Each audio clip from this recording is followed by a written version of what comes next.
Well, as you say, Girish, there have been a mixture of events and reactions. Look, I would say overall it is very sombre. There's a lot of grief and a lot of pain here in Israel on the one-year anniversary of the October 7 terrorist attacks. We've seen vigils that have already happened this morning. Some started at 6:30 a.m, which was the exact time those attacks happened. That's included one at the site of the Nova Music Festival, where more than 360 people were killed. We had hundreds of family and friends gathering there to mourn and to come together. There have also been strong calls from people wanting the hostages returned. And as you mentioned, we have seen protests as part of that, some anti-government protests, even outside the Prime Minister Benjamin Netanyahu's residence. People frustrated that there hasn't been a hostage deal yet. They want the remaining people brought back home here to Israel. We have also got more vigils that will be happening this evening, but it is really overall a very sombre day.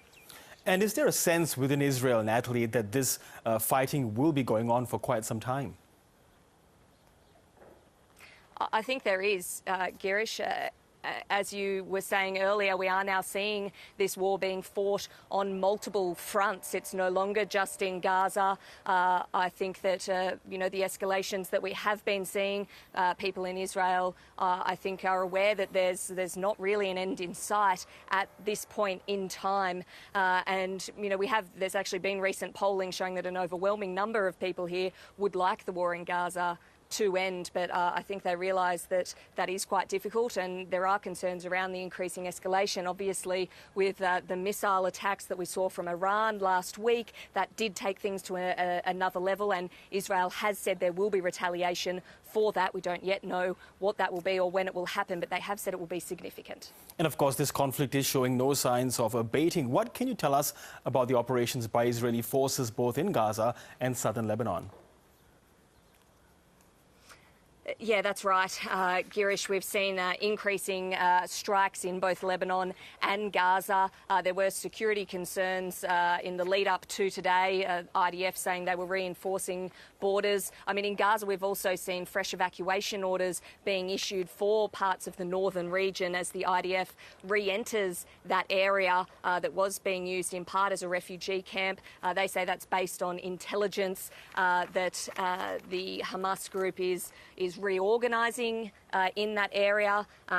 Just an hour or so ago, an IDF spokesman was tweeting out that, people need to leave from that area, and that, its forces are currently operating with great force in that region. So tens of thousands of people there, many of whom had already been moved, if not multiple times, during this war in Gaza.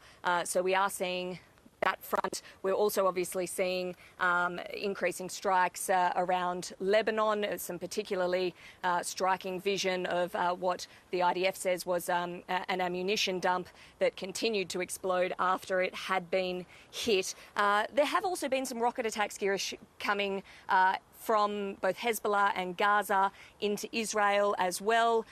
Again, probably only an hour or so ago, there were alerts and sirens for Tel Aviv with warnings of incoming rockets there. Hamas has claimed responsibility for that attack, and we did also see some earlier from Hezbollah over the border. Some of those, of the Lebanon border that is, some of those did get through Israel's impressive Iron Dome defensive system, and some of them did land. Okay, Natalie Whiting in Jerusalem, stay safe and thanks very much.